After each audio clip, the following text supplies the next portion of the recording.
So the Skywalker saga is now completed with the Rise of Skywalker, and if you're worried about spoilers, don't be. It's going to be a full spoiler-free review. There'll be a full spoiler review in the next couple of days. So anyways, don't worry about spoilers.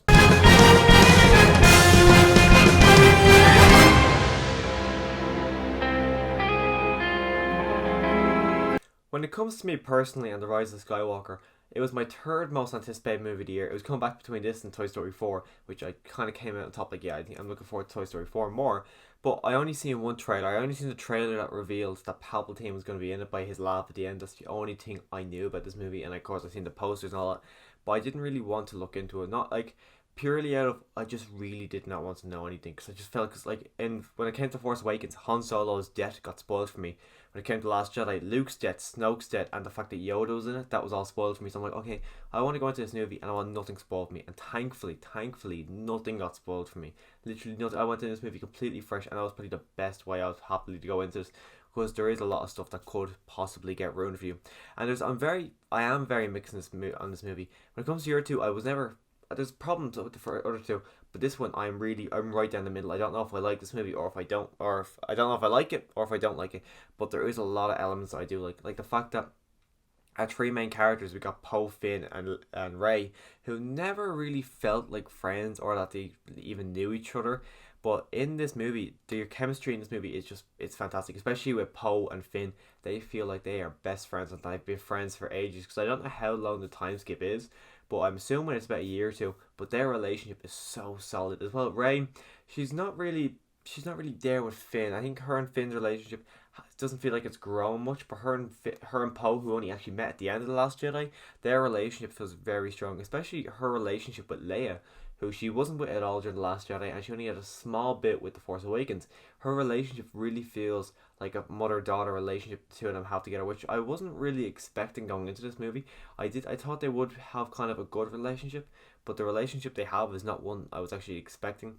The lightsaber sequences, there was a few lightsaber sequences, but there's one that stood out to me the most, which was with Rey and Kylo Ren, which I thought was by far the best lightsaber sequence. I think it wasn't the fact that it was just a lightsaber. I thought the whole background, the whole atmosphere they were in was probably the one that made me enjoy this action sequence the most. And some of the other good things this movie had to offer was Lando. When I heard Lando was coming back, I was a bit reluctant, like, okay, look at all the other like legacy characters we've had from the original trilogy that they brought forward. Look what's happened to them. So I was very reluctant about him coming forward. But what they do, it really does feel like an older version of Lando. Where Han Solo, Luke, and Leia, they don't really feel like their characters as much as I thought Lando felt. Like he really felt like just an older version of Lando, where I thought the other characters didn't really as much. As well, on Leia, the fact that Carrie Fisher died ever before filming started in this movie, what they're able to do with this in this movie, the dialogue feels a bit odd, but in fairness, they worked with the best they could, and what they did was actually phenomenal. That like you can't like I personally I couldn't really tell that she was added into these scenes. Besides for the dialogue just feeling a bit weird and a bit stale. Other than that, I thought it worked perfectly in this movie. But that's the main positives I can say about this movie without getting into spoilers. I think I'm going to have to go into the bad in this movie.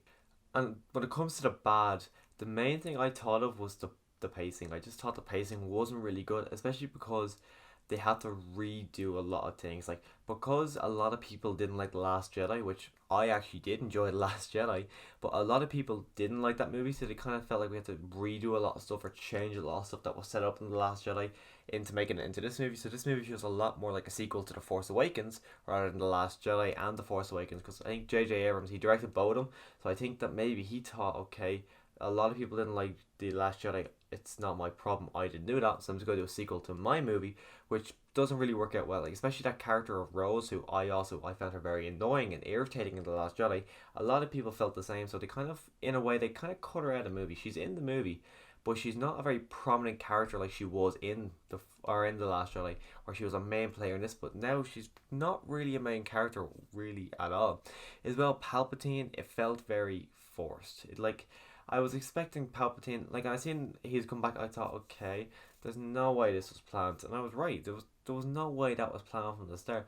It didn't feel like it was important to the story. It felt like it was there was nothing ever building up to it, so it felt really like, oh yeah, we need someone big because we killed Snoke. Who can we use? Oh, Palpatine, just just bring him back, which it really didn't work. So I felt very sloppy in that aspect as well. Ray, so she's had no other trainer because Luke died in the Last Jedi, but she's insanely powerful. It's weird how powerful she is. Like we've never seen someone this powerful as she is, and I'm assuming it is only about a year or two time jump. They never specify, but it can't be that long, so I don't understand how she's so powerful as well. The Knights of Ren, which we haven't seen in one, or the Force Awakens, we haven't seen it in the Last Jedi, and it was marketed like, oh, we're gonna see the Knights of Ren. They're a very big letdown. I was expecting a lot more for them, especially because like I've seen like they actually have pop vinyls of the Knights of Ren. Like, okay, we're gonna get something big with the Knights of Ren, but like they were very much a letdown, which I wasn't really expecting going into it. And as I said, because a lot of people didn't like The Last Jedi, a lot of course correction happened, and the way they could have resolved that from day one was to just plan this ahead of time, which I don't understand. Like, if they had a plan, they should have stuck to it. Like, if you look at the original trilogy, that was not planned, like, from day one, because he only thought he was going to get one movie, so the first one was planned, and then he worked around the first movie to continue on the trilogy. But this movie, they made the first one, and then that worked. A lot of people enjoyed it, and then they did something different for the second one, and that was very mixed. So they kind of went back to the first one, but in a way continuing on the story, taking elements from the Last Jedi, and it felt like a very much of a mess because of that, because they're kind of picking and choosing what they wanted instead of kind of continuing on a full story. Like if you look at the prequel trilogy, that was all planned. The whole trilogy was planned beforehand, and even though it does have problems with it, at least it is one story structure, and you can tell it's one story that George Lucas wanted from start to finish as well. This is kind of more of a personal complaint with the movie, not really the movie, but more the actual sequel trilogy. The fact that they're really kind of getting rid of R2D2. I love R2D2. I don't know why they're trying to replace him with BB-8, because BB-8 is nowhere near as good as R2D2. So the fact that like a lot of the elements, even in the other two movies, they're kind of going, we don't need R2. We're just gonna put BB-8 in the situation. I really am not a fan when they do that. In summary, I'm really mixed on this movie. I don't really know how I feel about it at all. I don't know if I love it or hate it. I do want to see it again. I'm really anticipating seeing this movie again, seeing if it changes in the second viewing, or if it goes worse, better, or just kind of stays in the middle. I would, if you're a Star Wars fan, of course, you're going to see this. If you're just kind of a casual Star Wars fan, I say go see it as well. But if this is your first introduction to a Star Wars, it's not a good first introduction. I wouldn't bother if this was your first time going to see a Star Wars movie, because you do need to see a lot of the older movies. So if it's your first time, I wouldn't bother. If you've seen all the Star Wars movies, why wouldn't you see this? But if you've seen the movie, let me know your thoughts down below, because I actually do want to hear a lot of people's thoughts on this. Because a lot of people about the controversy of Last Jedi, I can get it from both perspectives, but I was always like, I like this movie. But now that I'm right in the middle, I want to see if which way I can be turned, because I really don't know how I feel about this movie. But if you just let me know your thoughts down below, click that subscribe button so you can see other movie reviews just like this one. I'm going to be doing a ranking of all 11 Star Wars movies, as well as a spoiler review coming in the next couple of days, because I really want to get in spoilers in this movie.